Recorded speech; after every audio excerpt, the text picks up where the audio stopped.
Hello friends, मेरे channel पे आपका स्वागत है। मैं रवि प्रकाश सिंह, कंप्यूटर टीचर कम वेब डेवलपर। मैं आज आपके साथ national institute of electronics and information technology द्वारा कराए जाने वाले कोर्स ओ लेवल आईटी के second paper web designing and publishing, जिसका कोड M2R5 है, उसके कुछ टॉपिक्स के बारे में डिस्कस करूंगा। प्रीवियसली मैंने कई सेशंस लिए हैं जिसमें मैंने कुछ टॉपिक के बारे में डिस्कस किया है और उससे रिलेटेड लिंक्स मैं इस वीडियो के डिस्क्रिप्शन में दे दूंगा, जिससे प्रीवियसली डिस्कस किए गए सेशंस को आप या टॉपिक्स को आप स्टडी कर सकें। तो चलिए स्टार्ट करते हैं। आज का जो हमारा टॉपिक है वो है फ्रंट एंड या front end web development and back end या बैक एंड डेवलपमेंट। तो चलिए स्टार्ट कर रहे हैं। The front end of a software program और website is everything with which the user interacts. From a user standpoint, the front is the synonyms with the user interface. From a developer standpoint, it is the interface design and the programming that make the interface function. Conversely, the backend include functions and data processing that take place behind the scenes. तो जो आपका front end है या front and जो development होता है या web development जो होता है फ्रंट एंड का, या इसके लिए जो भी वेब प्रोग्राम्स या वेब स्क्रिप्टिंग प्रोग्राम काम कर रहे होते हैं, वो क्या होता है आपका ब्राउज़र के अंदर रन करता है। जैसे आप कि जो फ्रंट एंड की जो टेक्नोलॉजीज है like HTML, CSS and Java script, तो जावा स्क्रिप्ट के जितने भी वेब स्क्रिप्ट्स या वेब प्रोग्राम बनाए जाते हैं वो सारे प्रोग्राम आपके क्लाइंट एप्लीकेशन यानी ब्राउज़र के अंदर ही रन कर जाते हैं, एग्जीक्यूट होते हैं। इसके अलावा जो आपका CSS है, CSS भी आपका ब्राउज़र में ही एग्जीक्यूट होता है, रन होता है। और इसके अलावा जो HTML है, HTML भी आपका ब्राउज़र में ही एग्जीक्यूशन उसका होता है और ट्रांसलेट होकर वो विजुअल फॉर्म में आपको कोई भी वेबसाइट दिखती है। तो फ्रंट एंड की जितनी भी टेक्नोलॉजीज है वो क्या होगा, आपका क्लाइंट साइड एप्लीकेशन के अंदर ही एग्जीक्यूशन उसका होता है और वहीं पे क्या करता है, वो रन करता है। तो पहली चीज़ तो ये है कि फ्रंट एंड के अंदर ये चीज़ें होती हैं। दूसरी चीज़, जो फ्रंट एंड है ये किसको रिफर करता है, फ्रंट एंड आपका फ्रंट मतलब यानी आपका GUI इंटरफेस, जो वेबसाइट आप देख रहे हो विजुअल फॉर्म में, वो पूरा जो आपका डिजाइनिंग है, स्टाइलिंग है, वो सारी चीज़ों को कैरी किया जाता है या उसको जो डेवलप किया जाता है, वो सारी टेक्नोलॉजी जो इनके साथ इन्वॉल्व होती है वो फ्रंट एंड के अंदर आ जाती है। यहाँ पे जो फ्रंट एंड वेब डेवलपर्स होते हैं उनका काम क्या होता है, उनको काम यूजर इंटरफेस को बेटर करना, यूजर इंटरफेस को डिजाइन करना, ये सारा काम क्या होता है फ्रंट एंड डेवलपमेंट के अंदर होता है। फॉर्म वैलिडेशन वगैरह का काम क्या होता है फ्रंट एंड डेवलपमेंट के अंदर आ जाता है। तो ये सारी चीज़ें क्या होती है फ्रंट एंड डेवलपमेंट के आती हैं। तो इसके अंदर कौन कौन सी प्रोग्रामिंग लैंग्वेज का इस्तेमाल करते हैं, तो हम जावा स्क्रिप्ट सबसे पॉपुलर है, VB स्क्रिप्ट का भी इस्तेमाल करते हैं, बट जावा स्क्रिप्ट सबसे ज़्यादा पॉपुलर है और सबसे ज़्यादा मार्केट जावा स्क्रिप्ट का ही है। तो हम जो है फ्रंट एंड डेवलपमेंट में जावा स्क्रिप्ट का इस्तेमाल करते हैं, जिसे शॉर्टकट में JS भी बोला जाता है। तो जो हिंदी वाले लोग हैं वो हिंदी में देख लें। एक सॉफ्टवेयर प्रोग्राम या वेबसाइट का दृश्य सब कुछ है जिसके साथ उपयोगकर्ता बातचीत करता है। तो आप लोग जान रहे होंगे कि फ्रंट एंड वेब डेवलपमेंट कितना इंपॉर्टेंट है, क्योंकि यूजर का जो इंटरेक्शन होता है या यूजर की जो पहली जो है मुलाकात होती है वो किसी होती है, वेबसाइट के इंटरफेसेस से ही होती है। यानी जैसा वेबसाइट का लुक होता है उसी को देख के यूजर डिसाइड करता है कि इस वेबसाइट में हमें कितना टाइम देना है या इस वेबसाइट से आउट हो जाना है, भाग जाना है। तो जो भी जिस भी वेबसाइट के जितने ज़्यादा यूजर होंगे उस वेबसाइट का उतना ही यूजर एक्सपीरियंस अच्छा होगा, यानी यूजर इंटरफेस उतना ही इजी और सरल होगा। जितना इजी और सरल होगा उतने ही ज़्यादा उसके उपयोग करता होंगे। तो this is the very necessary field for the web development, बहुत नेसेसरी फील्ड है वेब डेवलपमेंट का, front end back web development. तो उपयोगकर्ता के दृष्टिकोण से दृष्टिपटल मानिए जो विजुअली आप देख रहे हो, यूजर इंटरफेस का पर्याय है। एक डेवलपर दृष्टिकोण से यह इंटरफेस डिजाइन और प्रोग्रामिंग है। तो और डेवलपर की अकॉर्डिंग देखा जाए तो क्या होगा, यहाँ पे इंटरफेस की डिजाइनिंग आ जाती है, उससे रिलेटेड प्रोग्रामिंग आ जाती है आपकी, जो इंटरफेस फंक्शन करता है और जो इंटरफेस फंक्शन करता है उससे रिलेटेड प्रोग्रामिंग होती है।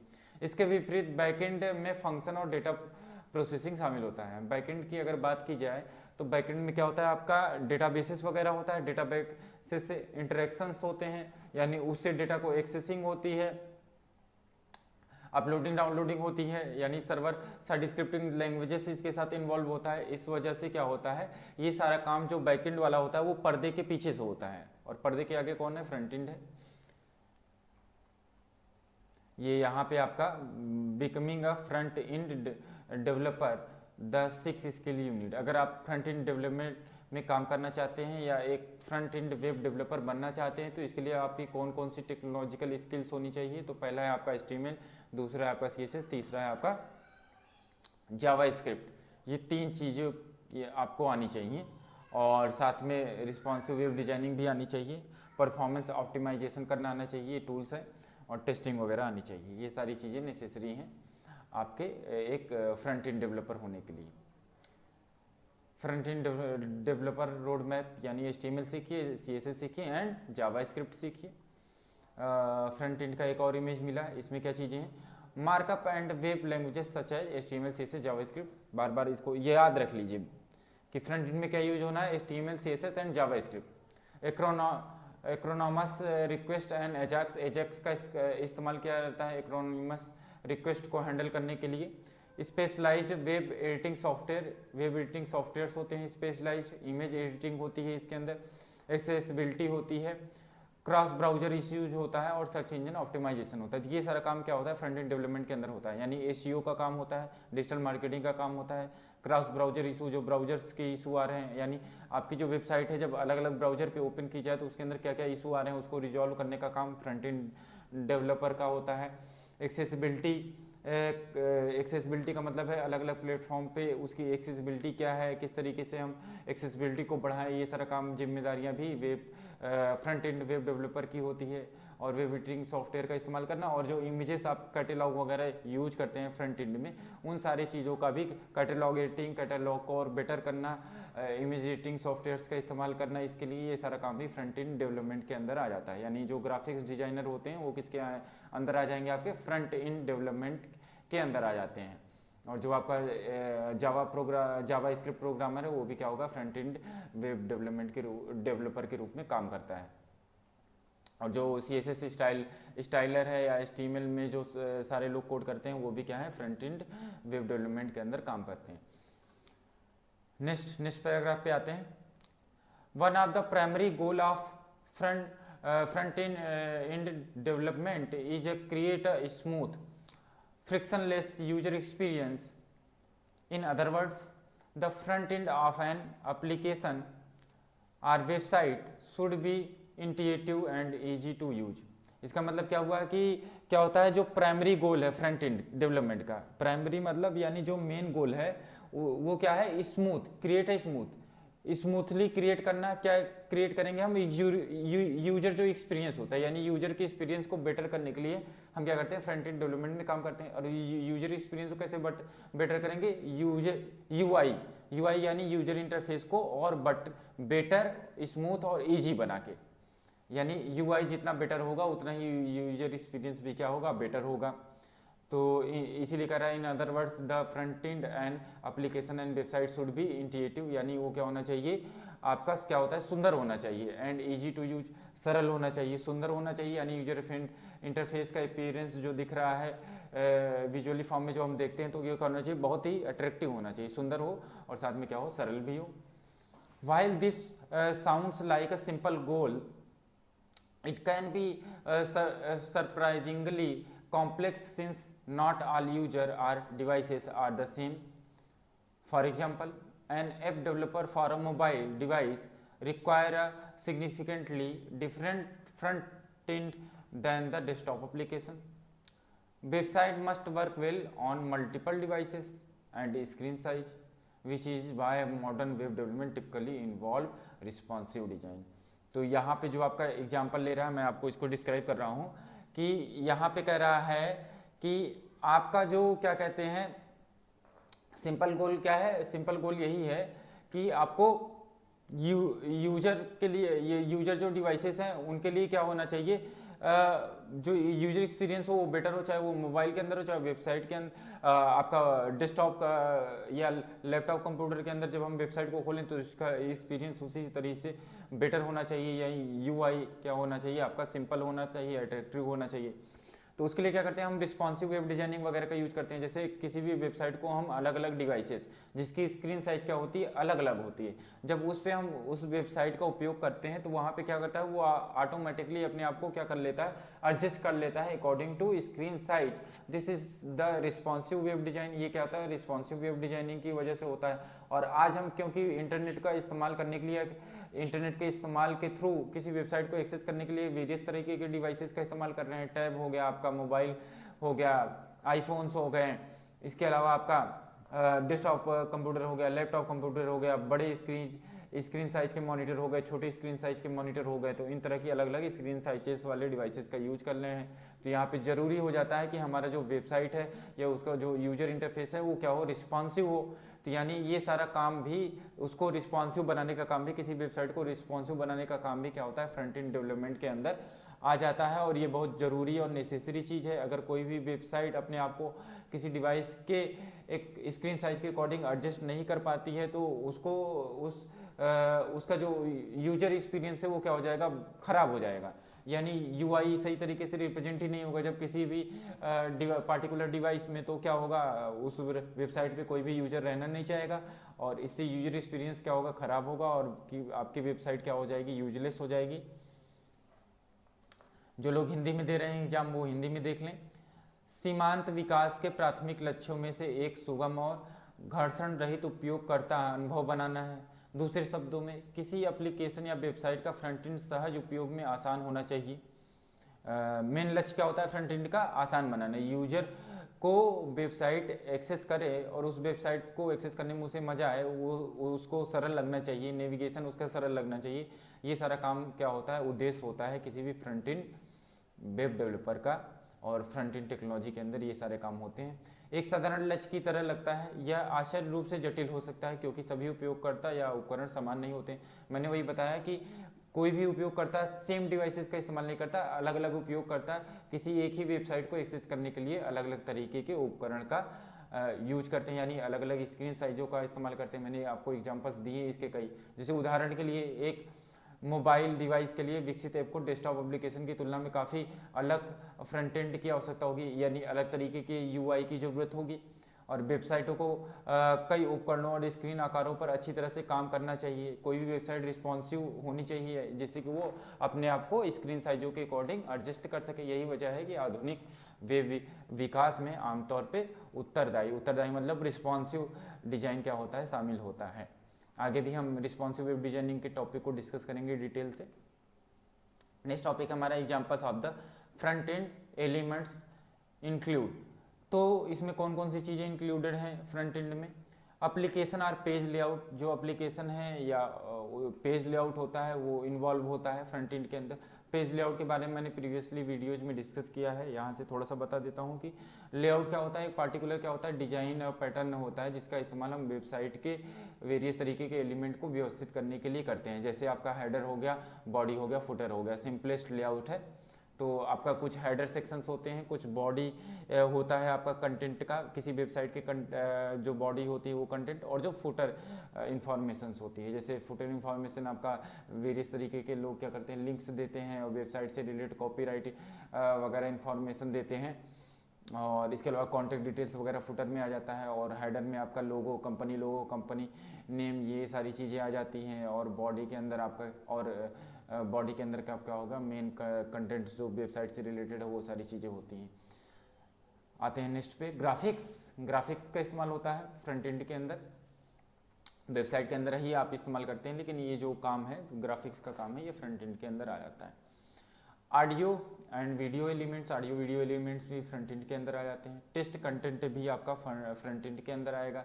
यूजर इंटरफेस एलिमेंट्स, ये भी क्या होता है आपका, क्या होता है फ्रंट एंड के अंदर आता है। जैसे बटन्स, लिंक्स हो गया, टूल बार्स हो गया, नेविगेशन बार हो गया, ये सारा जो होता है ये भी क्या होता है फ्रंट एंड के अंदर आता है। Input areas, dialog boxes, field, test areas, ये भी फ्रंट एंड के अंदर आता है।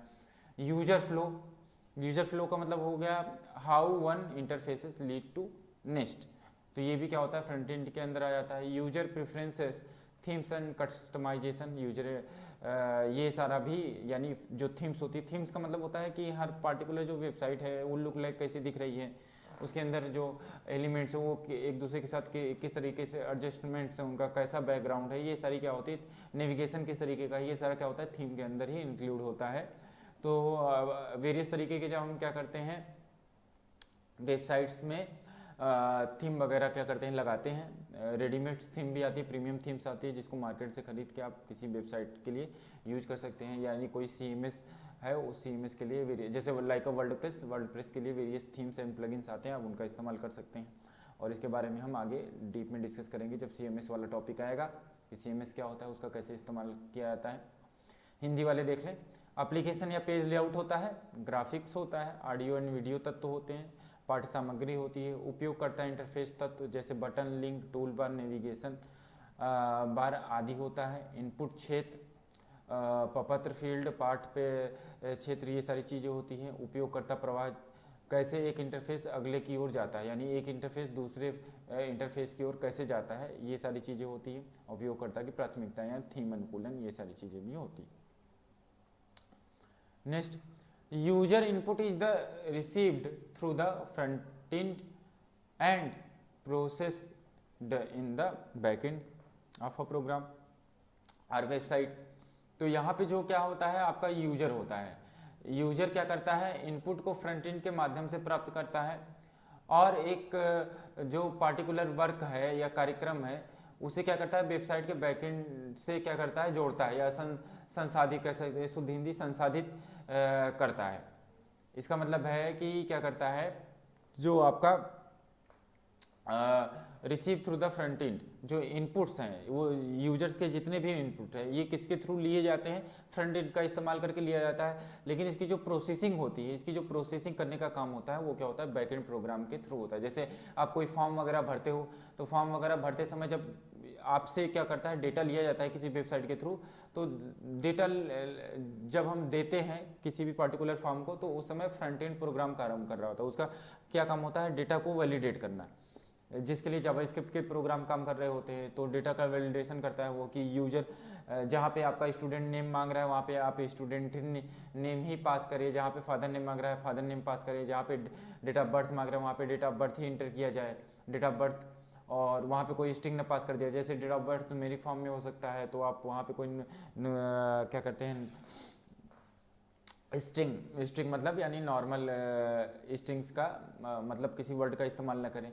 तो क्या करता है पहले से ही कुछ रिस्ट्रिक्शंस JS के प्रोग्राम के द्वारा लगा दिया जाता है डेटा को वैलिडेट करने के लिए। ईमेल एड्रेस में ईमेल का जो पार्टिकुलर फॉर्मेट होता है user@domain.com यानी लाइक रवि PSNH@gmail.com, इस तरीके का आपका ईमेल एड्रेस होगा। और कोई गलती से ईमेल वाली फील्ड में @ नहीं लगाता है या डोमेन नेम नहीं लगाता है तो JS का जो प्रोग्राम होता है उसको क्या कर लेता है डिटेक्ट कर लेता है और वो क्या करता है एक इन्फॉर्मेशन या मैसेज प्रोड्यूस करता है, पॉपअप्स प्रोड्यूस करता है, जिससे की वजह से आप जान सके कि आप एक ईमेल एड्रेस को प्रोवाइड करने में गलती कर रहे हैं। तो ये सारा काम फ्रंट एंड के अंदर आया क्योंकि JS प्रोग्राम ने काम किया, जावास्क्रिप्ट प्रोग्राम ने काम किया।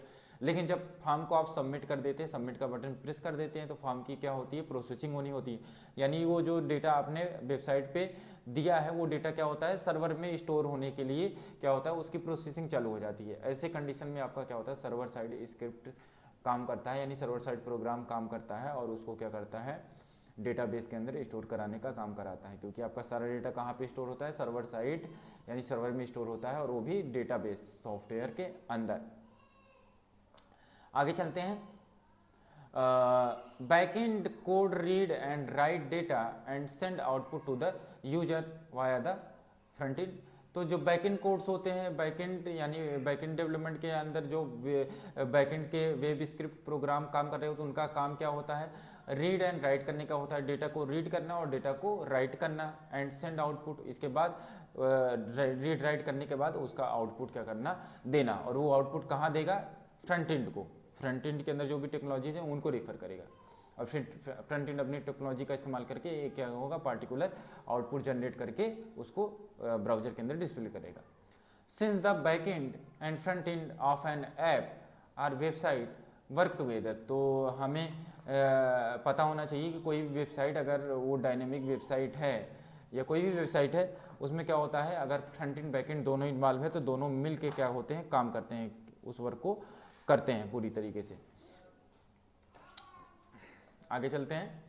Software job often required both front end and back and, कोई भी सॉफ्टवेयर होता है उसमें दोनों चीज़ों की जरूरत होती है, front end and back and दोनों डेवलपमेंट की जरूरत होती है, और developing for both and is called the full stack development. तो बहुत से आप लोगों ने सुना होगा, कंफ्यूज होते होंगे कि फ्रंट एंड डेवलपर क्या होता है या बैक एंड डेवलपर क्या होता है, और कुछ लोग अपने आप को क्या बोलते हैं, फुल स्टैक वेब डेवलपर बोलते हैं, तो वो किस तरीके के डेवलपर हैं। तो फुल स्टैक डेवलपमेंट के अंदर आपके या फुल स्टैक डेवलपर वो डेवलपर होता है जिसको बोथ साइड यानी दोनों साइड्स की, यानी फ्रंट एंड वेब डेवलपमेंट की और बैक एंड वेब डेवलपमेंट की टेक्नोलॉजी के बारे में जानकारी होती है, उसको फुल स्टैक डेवलपर बोला जाता है। तो कोई भी अगर फुल स्टैक डेवलपर है तो उसके पास दोनों फील्ड्स की जानकारी होती है, यानी कई सालों का उसके पास एक्सपीरियंस होता है और इन टेक्नोलॉजी के साथ क्या होता है, वो वर्क करता है, इन्वॉल्व होता है। तो एक फुल स्टैक वेब डेवलपर बनने के लिए हमें बहुत सी टेक्नोलॉजीज़ के बारे में नॉलेज होनी चाहिए। जैसा कि आप लोग जानते हैं कि फ्रंट एंड में कौन कौन सी टेक्नोलॉजी है, HTML CSS and Java script, उसके बारे में जानकारी होनी चाहिए डीप में।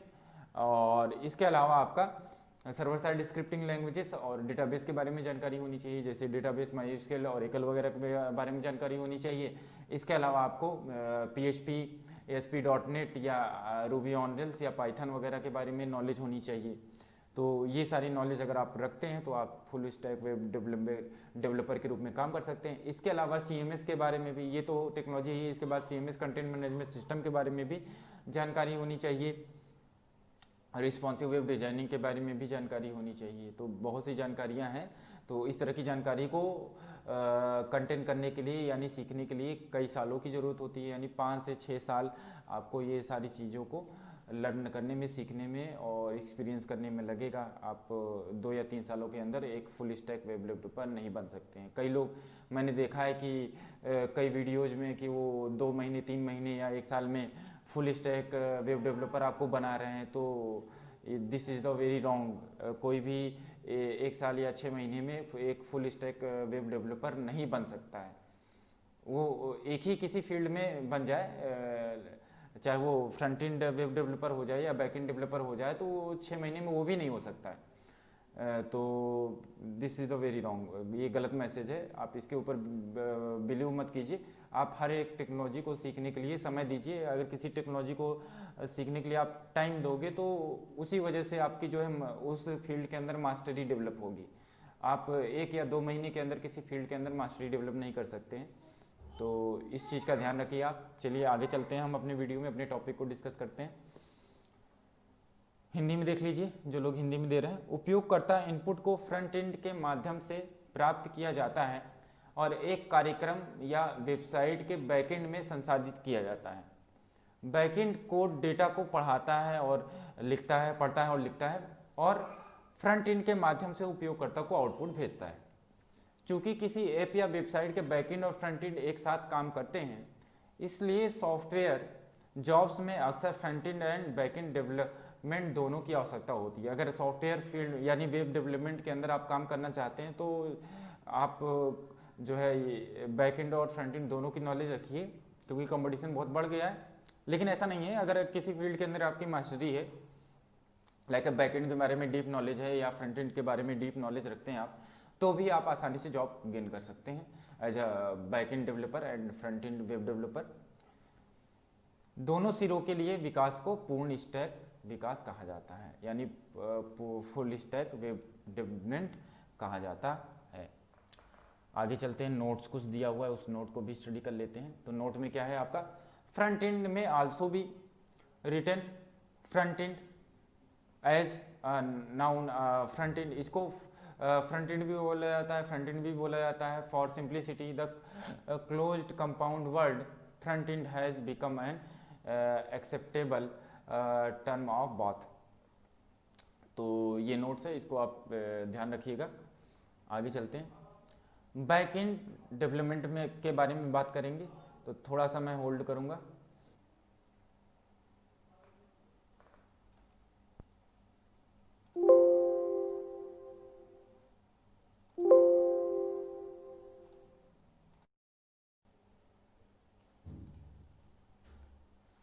हाँ तो दोस्तों, नेक्स्ट जो टॉपिक है हमारा वो है बैक एंड डेवलपमेंट।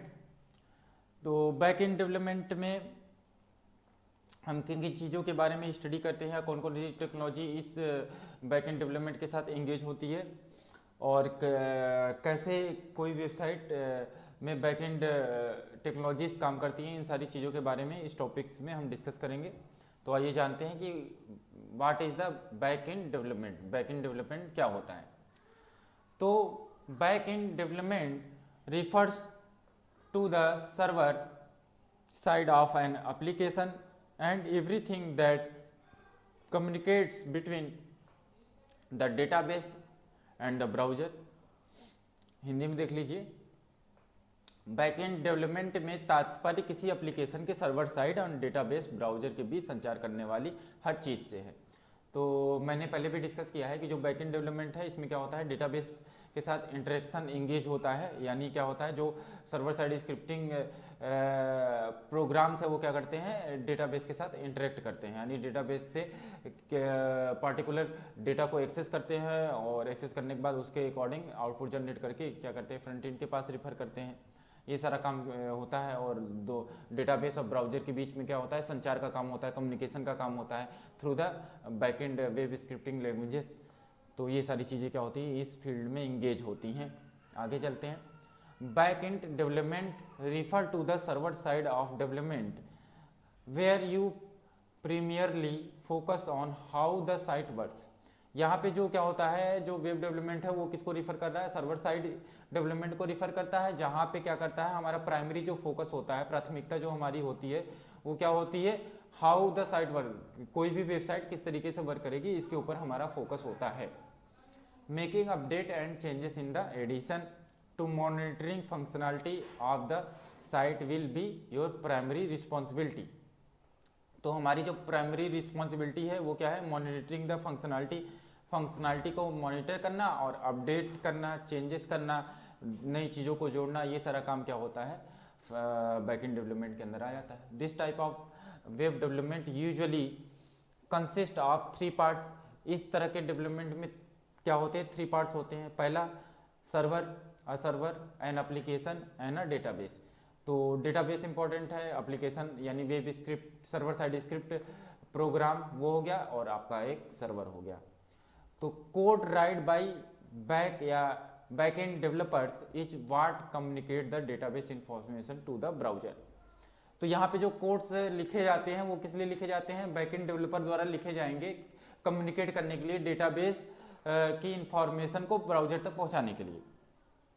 इस तरीके के क्या होंगे, सेट ऑफ इंस्ट्रक्शंस या एल्गोरिदम्स बनाए जाते हैं। Anything you can not see easily with the eye such as database and server is the work of back end developer. तो यहाँ पे कह रहा है कि anything you can not see easily, जो भी चीज़ आप देखते हो, जो भी चीज़ आप नहीं दिखता है और वो क्या होता है, इजी लगता है आपको, with the eye such as database and server is the work, मतलब डेटाबेस और सर्वर कैसे वर्क कर रहे हैं, ये क्या होता है, बैक एंड डेवलपर का होता है। Back end developer positions are often called programmers or web developers. तो जो बैक एंड डेवलपर होते हैं उनकी जो पोजीशन होती है उनको क्या बोला जाता है, प्रोग्रामर्स बोला जाता है या वेब डेवलपर बोला जाता है।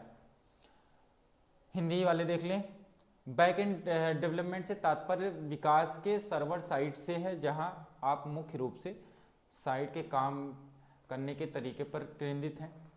साइट की कार्य क्षमता की निगरानी के अलावा अपडेट एंड बदलाव करना आपकी प्राथमिक जिम्मेदारी रहती है। इस प्रकार के वेब विकास में आमतौर पर 3 भाग होते हैं, 3 पार्ट्स में बटा होता है।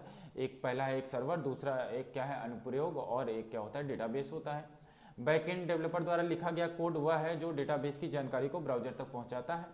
कुछ भी आप आसानी से आंख से नहीं देख सकते, मतलब ये जो सर्वर साइड स्क्रिप्ट है इसको जो है आप नहीं देख पाएंगे, क्योंकि ये क्या होता है सारा एग्जिस्टेंस यहाँ ये सारी चीज़ें कहाँ पे रहती हैं, सर्वर के अंदर रहती हैं।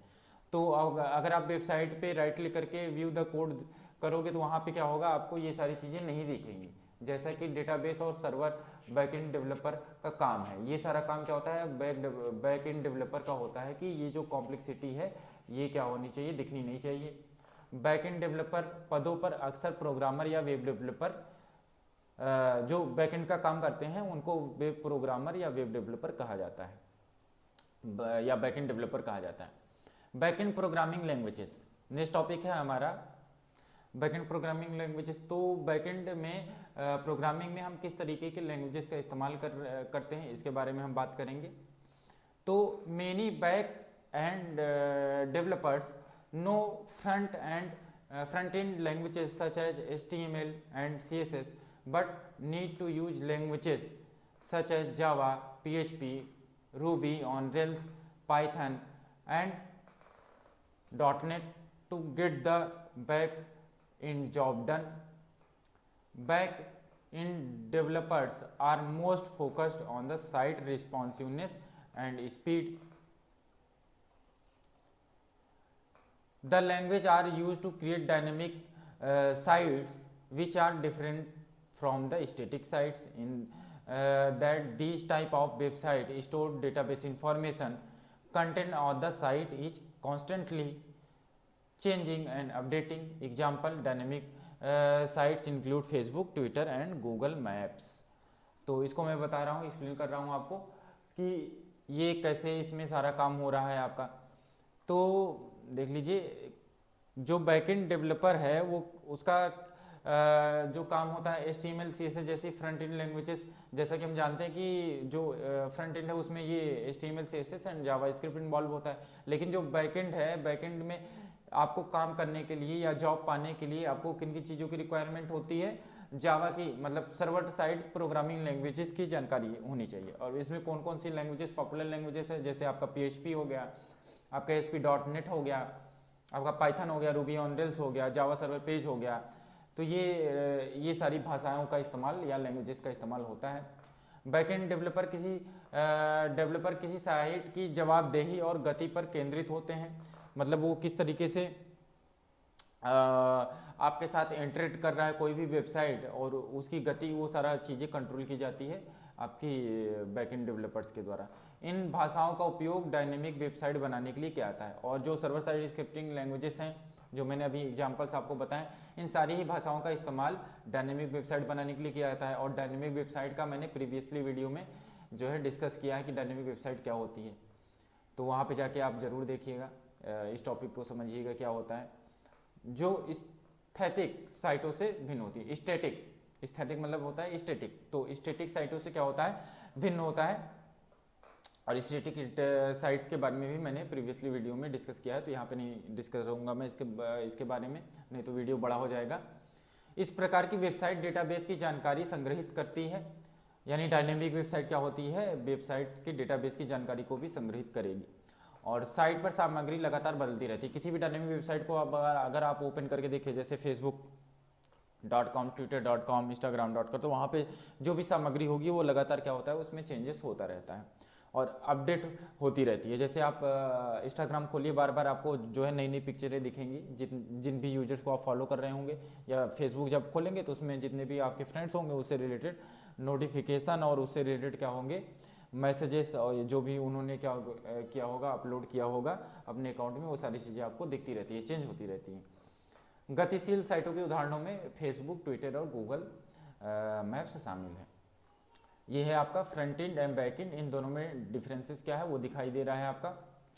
कॉन्सेप्ट एंड गोल सेटिंग क्या होता है, तो यहाँ पे फ्रंट एंड के अंदर क्या होता है, research, writing, editing, design and optimization कह सकते हैं, ऑप्टिमाइजेशन होता है। एसईओ का इसके लिए हम इस्तेमाल करते हैं। और SEO, landing page, email, social paid, influencing, outreach, measurements और ऑप्टिमाइजेशन।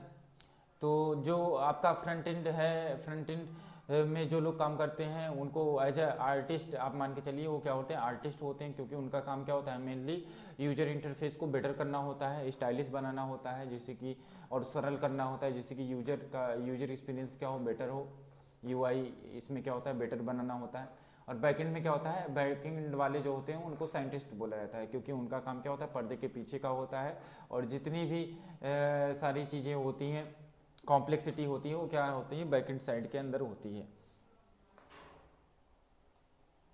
बैकएंड एक और फिगर है बैकएंड का, इसमें देख लीजिए, programming and scripting such as Python, Ruby on Rails, Perl, PHP, server architecture, database administration का काम इसमें होता है, स्केलेबिलिटी होती है, सिक्योरिटी वगैरह का ध्यान रखना होता है, इसको मेंटेन करने के लिए इसमें वेब प्रोग्राम्स बनाए जाते हैं, डेटा ट्रांसफॉर्मेशन का काम होता है, और बैकअप्स का काम भी इन्हीं सर्वर साइड वेब डेवलपर के द्वारा होता है।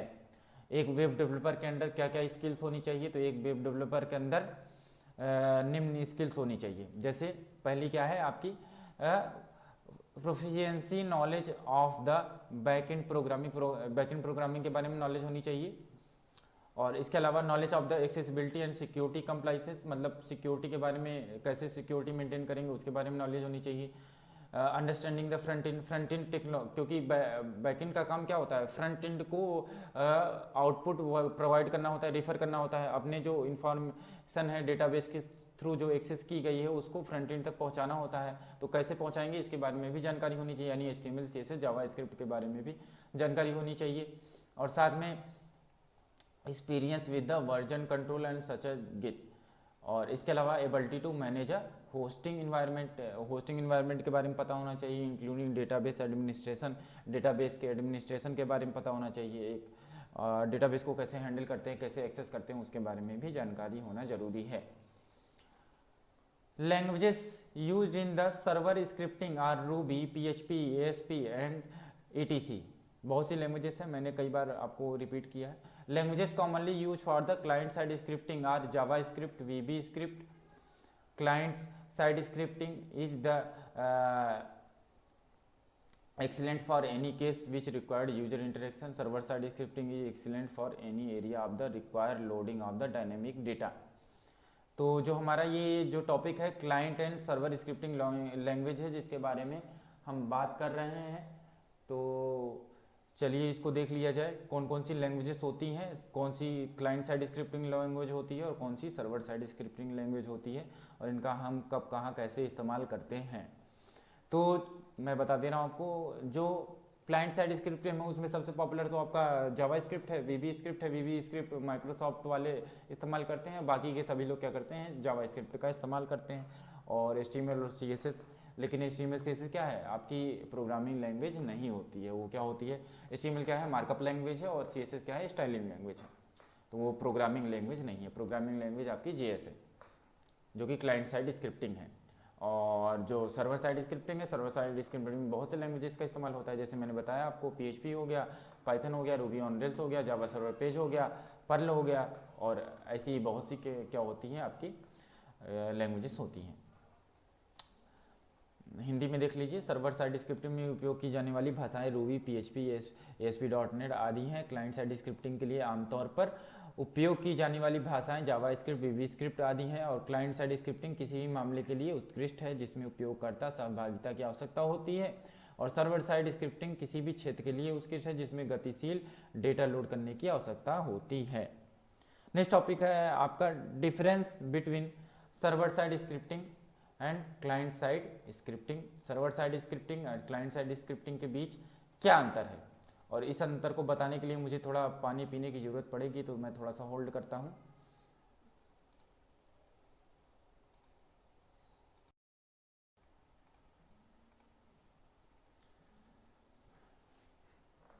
तो नेक्स्ट टॉपिक हमारा difference between server side and scripting and client side scripting. तो server side scripting and client side scripting के बीच क्या अंतर होता है, इसके बारे में हमें डिस्कस करना है इस टॉपिक के अंदर। तो चलिए स्टार्ट करते हैं। Client side scripting. Web browsers execute client side scripting. It is used when browser has all code, source code used to transfer from web server to user's computer over internet and run directly on browsers.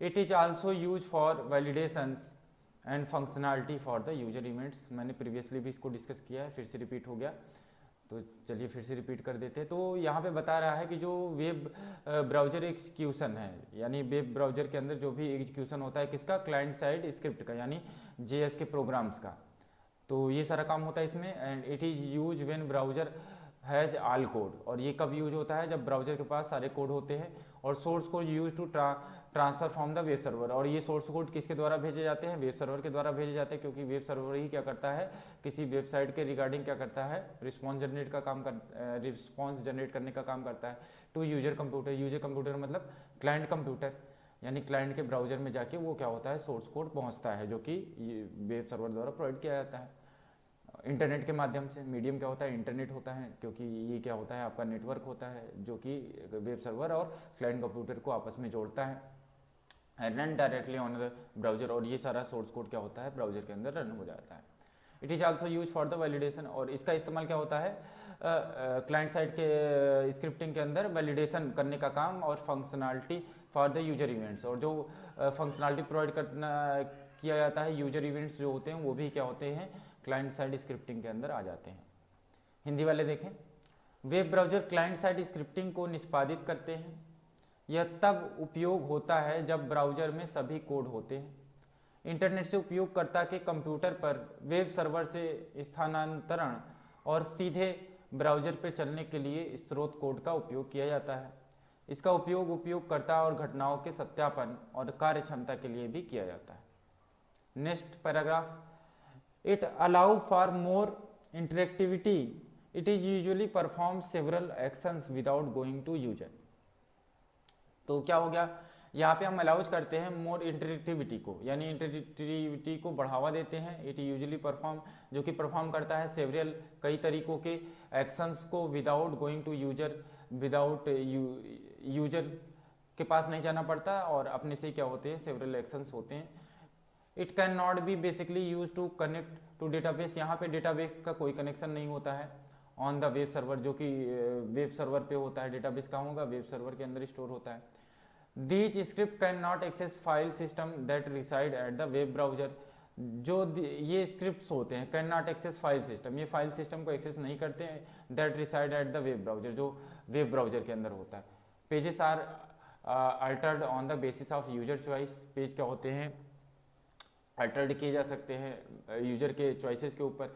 It can be also use to create cookies, और इनका इस्तेमाल cookies को create करने के लिए भी किया जाता है. अब ब्राउजर में कुकीज क्या होता है, ये आप लोगों को पता होना चाहिए. कुकीज क्या होता है, आपका सेव्ड डेटा ही होता है, वेबसाइट से रिलेटेड सेव्ड डेटा होता है. अगर आप किसी वेबसाइट को जब ओपन करते हैं तो आपकी प्रेफरेंसेस और वेबसाइट के अंदर जो भी डेटा होता है उन सारी चीज़ों को स्टोर कर लिया जाता है, या वेबसाइट से रिलेटेड डेटा को स्टोर कर लिया जाता है. जैसे इसका एग्जांपल इस तरीके देखिए कि आप फेसबुक पे लॉगिन कर लेते हैं.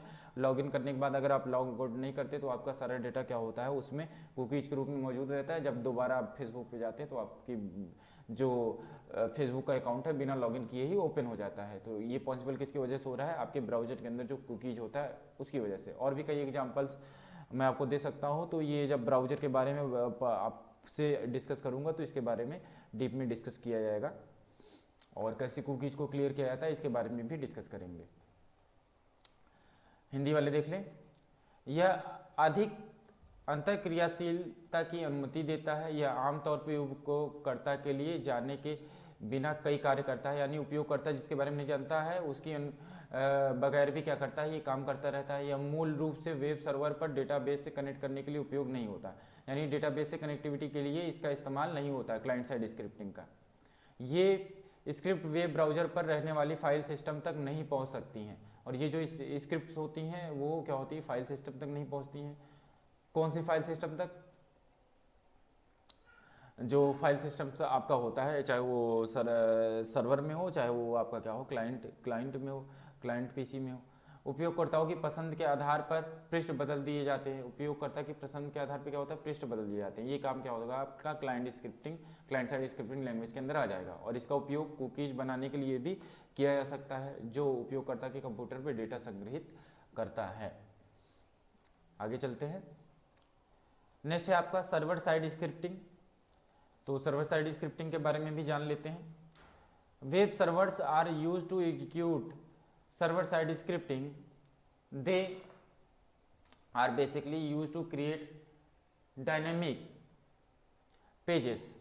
तो वेब सर्वर क्या होते हैं, web server side scripting language क्या होती है, सर्वर साइड स्क्रिप्टिंग में आपका क्या होता है, जो भी प्रोग्राम होता है वो क्या होता है, सर्वर मशीन के अंदर काम करता है, और सर्वर मशीन में ही क्या होता है, एग्जीक्यूशन उसका होता है। They are basically use to create dynamic pages, और इनका इस्तेमाल डायनेमिक तरह की वेबसाइट्स को क्रिएट करने के लिए होता है, यानी डायनेमिक वेब पेजेस को क्रिएट करना होगा, क्योंकि डायनेमिक वेबसाइट में क्या होते हैं, डायनेमिक वेब पेजेस होते हैं। It can be also access the file system. ये क्या कर सकता है, किसी भी फाइल सिस्टम को अपने रिटर्न किए गए सर्वर साइड प्रोग्राम के थ्रू एक्सेस कर सकता है, residing eight the web server, जो वेब सर्वर के अंदर होता है। And server side environment that run on the scripting, और इस तरह की स्क्रिप्ट को रन कराने के लिए क्या होता है, सर्वर साइड इन्वायरमेंट भी होना चाहिए, यानी सर्वर सॉफ्टवेयर्स होने चाहिए। और ये जो स्क्रिप्ट होते हैं इनके लिए जो लैंग्वेजेस होती हैं वो क्या होती हैं, सर्वर साइड लैंग्वेजेस होती हैं। हिंदी में देख लीजिए, वेब सर्वर का उपयोग सर्वर साइड स्क्रिप्टिंग को निष्पादित करने के लिए किया जाता है। वे मूल रूप से गतिशील पृष्ठ बनाने के लिए उपयोग किए जाते हैं। यह वेब सर्वर पर रहने वाले फाइल सिस्टम तक भी पहुंच बना सकता है। सर्वर साइड वातावरण जो एक स्क्रिप्टिंग भाषा पर चलता है, एक वेब सर्वर है। नेक्स्ट पैराग्राफ है, इसको स्टडी करते हैं।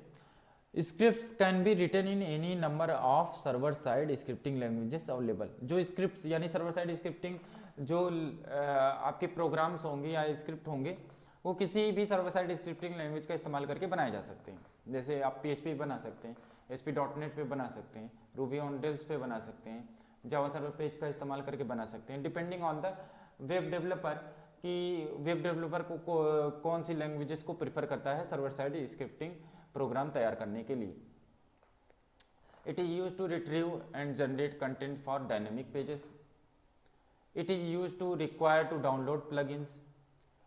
इन this load time are generally faster than client side scripting. अब इसमें क्या कर रहा है, it is use to retrieve and generate content for the dynamic pages. ये क्या करता है, इसका काम जो है रिट्रीव करना और जनरेट करना। ये रिट्रीव करेगा और जनरेट करेगा। क्या जनरेट करेगा, जनरेट करता है यानी डायनेमिक पेजेस बनाएगा और उसको एक्सेस करेगा, डेटाबेसेस से इंफॉर्मेशन को एक्सेस करेगा। एक्सेस करने के बाद उसके अकॉर्डिंग क्या करेगा, एक डायनेमिक वेब पेज का क्रिएशन करने का काम क्या होता है, इस सर्वर साइड स्क्रिप्ट का होता है। और it is use to require download plugins, और इसका काम प्लगइन्स को डाउनलोड कराने का भी होता है। In this load time are generally faster than the client side scripting, और इसका जो लोड टाइम होता है वो क्या होता है, फास्ट होता है comparison of the server side scripting. When you need to store and retrieve information a database, जब आपको जरूरत होती है किसी भी इंफॉर्मेशन को डेटाबेस से एक्सेस करने के लिए, तो आप क्या करते हैं, will be use to content data. तो उसके लिए आपके पास डेटा का कंटेंट होना भी जरूरी है, यानी डेटाबेस के अंदर इंफॉर्मेशन का होना भी जरूरी है। It can use huge resources of servers, हम सर्वर के सारे रिसोर्सेज का इस बैकएंड डेवलपमेंट के अंदर या बैकएंड प्रोग्रामिंग लैंग्वेज के अंदर हम इस्तेमाल करते हैं। It reduce client side computation overhead, ये क्या करता है, रिड्यूस करता है क्लाइंट साइड कंप्यूटेशंस को। And server send pages to request of the user and client. Browser आपका यहाँ पे क्लाउंट हो जाएगा, जो आपका क्लाइंट पीसी है वो आपका क्या हो जाएगा, क्लाइंट या यूजर हो जाएगा। उसके अकॉर्डिंग क्या करता है, सर्वर क्या करता है, आपका पेजेस प्रोवाइड करता है जो सर्वर द्वारा भेजी जाती है, आउटपुट जिसे कहते हैं हम। हिंदी में देख लीजिए, उपलब्ध सर्वर साइड स्क्रिप्टिंग भाषा में से किसी भी लिपियों को लिखा जा सकता है। इसका उपयोग गतिशील पृष्ठों के लिए सामग्री प्राप्त करने और उत्पन्न करने के लिए किया जाता है। इसका उपयोग प्लगइन को डाउनलोड करने के लिए करने की आवश्यकता होती है। इस लोड समय में आमतौर पर क्लाइंट साइड स्क्रिप्टिंग की तुलना में तेज होते हैं। जब आपको जानकारी संग्रहित और पुनः प्राप्त करने की आवश्यकता होती है, जानकारी संग्रहित करना मतलब यानी फॉर्म में जब आपने डेटा को भर दिया, भरने के बाद सबमिट किया तो वो सर्वर में जाके स्टोर होगी, तो यानी संग्रहित हुआ डेटाबेस में। और इसके बाद जब पुनः प्राप्त करना हुआ, यानी जब आप फॉर्म्स को क्या करते हो, व्यू करते हो कि फॉर्म में क्या क्या जानकारी हमने भरी है, अपने फॉर्म को देखते हो या फॉर्म का एक पीडीएफ वगैरह जनरेट करते हो, तो ये क्या हो गया, पुनः प्राप्ति हो गई, यानी सर्वर के अंदर जो इन्फॉर्मेशन स्टोर की है उसको पुनः एक्सेस करना हुआ। तो ये सारा काम भी क्या होता है आपका इस डेवलपमेंट के अंदर आ जाता है। तो डेटा को शामिल करने के लिए एक डेटाबेस का उपयोग किया जाता है। तो डेटाबेस सॉफ्टवेयर का इन सारी चीज़ों को संग्रहित और पुनः प्राप्त करने के लिए डेटाबेस सॉफ्टवेयर का इस्तेमाल होता है सर्वर के अंदर। ये सर्वर के विशाल संसाधनों का उपयोग कर सकता है, और ये जो डेटाबेस है ये सर्वर संसाधनों का पूरा उपयोग करता है, सब हर चीज़ जो है उपयोग करता है। और यह क्लाइंट साइड कंप्यूटेशन ओवरहेड को कम करता है, यानी अगर आपकी जो है सर्वर साइड स्क्रिप्टिंग का इस्तेमाल हो रहा है तो आपको फ्रंट एंड में क्लाइंट साइड स्क्रिप्टिंग की बहुत कम जरूरत पड़ेगी। सर्वर उपयोगकर्ता ग्राहक के अनुरोध के लिए पेज भेजता है। जो सर्वर उपयोगकर्ता होता है वो ग्राहक, यानी ग्राहक यहाँ पे क्या हो जाएगा, आपका क्लाइंट पीसी हो जाएगा, उसके लिए क्या करता है, अनुरोध के लिए पेज भेजता है, यानी पेज किस तरह का page, web page. Difference between client side scripting and server side scripting, ये आखिरी टॉपिक है। तो इन दोनों में क्या डिफरेंसेस है इसके बारे में भी हम चर्चा करते हैं। तो चलिए स्टार्ट करें। Client side and scripting and server side scripting के बीच अंतर, दोनों को टेबल वाइज हम समझेंगे कि दोनों में पॉइंट वाइज की क्या क्या डिफरेंसेस हैं। तो source code is visible to the user, यहाँ पे जो क्लाइंट साइड स्क्रिप्टिंग होती है इस पे जब आप क्या करेंगे, किसी वेबसाइट को एक्सेस कीजिए और जाके व्यू कोड पे जाके क्लिक कर दीजिए, राइट क्लिक करके, तो आपको वहाँ पे जो भी कोड देखेंगे वहाँ पे आपको फ्रंट एंड टेक्नोलॉजी का से रिलेटेड आपको कोड्स दिखेंगे, बट सर्वर साइड स्क्रिप्टिंग के कोड्स नहीं दिखेंगे। उसका रीजन ये है कि ये क्या होता है, अनविजिबल होता है सर्वर साइड जो स्क्रिप्टिंग होता है उसके कोड्स, और जो क्लाइंट साइड स्क्रिप्टिंग होता है वो क्या होता है, विजिबल होता है। तो यहाँ पे देखिए सोर्स कोड विजिबल है, और यहाँ पे क्या है, source code is not visible to user because it output of the server side is the HTML page, क्योंकि इनका जो आउटपुट होता है या ये जो प्रोग्राम रन करते हैं कहाँ पे रन करते हैं, सर्वर साइड में रन करते हैं, और सर्वर क्या करता है, पूरा डिसीजन मेकिंग एग्जीक्यूशन हो जाता है, डिसीजन मेकिंग हो जाता है, आउटपुट जनरेट हो जाता है। तो आउटपुट किस में जनरेट होता है, HTML फॉर्म में जनरेट होता है, और फिर उसको भेजा जाता है। तो फिर यहाँ पे आपका सर्वर साइड स्क्रिप्टिंग की कोड्स आप नहीं देख सकते हैं, नॉट विजिबल होगा। हिंदी में देख लीजिए, सोर्स कोड क्या होता है, उपयोगकर्ता को दिखाई देगा, और यहाँ पे सोर्स कोड उपयोगकर्ता को दिखाई नहीं देगा, क्योंकि यह output server side HTML page है। Next, it is usually depend on the browser and its version, ये डिपेंड करता है क्या, क्लाइंट साइड स्क्रिप्टिंग डिपेंड करता है किसके ऊपर, it usually depend on the browser and version, browser उसके वर्जन के ऊपर डिपेंड करता है, आमतौर पे ब्राउजर और इसके संस्करण पर निर्भर करता है। बट जो सर्वर साइड है, सर्वर साइड में क्या होता है, in this any server side technology can be use and is does not depend on the client. तो ये क्या होगा, क्लाइंट यानी ब्राउजर पे डिपेंड नहीं करता, ये किस पे डिपेंड करता है, आपका सर्वर एनवायरनमेंट पे डिपेंड करता है कि सर्वर किस तरीके का है। तो इसमें किसी भी सर्वर साइड टेक्निक का उपयोग किया जा सकता है, और यह नहीं होता है ग्राहक पर निर्भर है, ये ग्राहक पे क्या होता है, निर्भर नहीं होता है, यानी क्लाइंट पे निर्भर नहीं होता है, यानी ब्राउजर पे निर्भर नहीं होता है। It's run on user computer, तो ये क्या होता है, यह आपके यूजर कंप्यूटर में ही रन करता है, क्योंकि यूजर कंप्यूटर के अंदर ब्राउजर इंस्टॉल होता है, ब्राउजर एप्लीकेशन उस ब्राउजर एप्लीकेशन के अंदर ही रन करता है, इसलिए इसको क्या करते हैं, यूजर कंप्यूटर के अंदर कहते हैं कि यूजर कंप्यूटर के अंदर रन करता है। और जो वेब सर्वर है यह क्या होता है, वेब सर्वर पर चलता है, यानी जो आपका सर्वर साइड स्क्रिप्टिंग है वो क्या होता है, सर्वर के अंदर क्या होता है, रन करता है।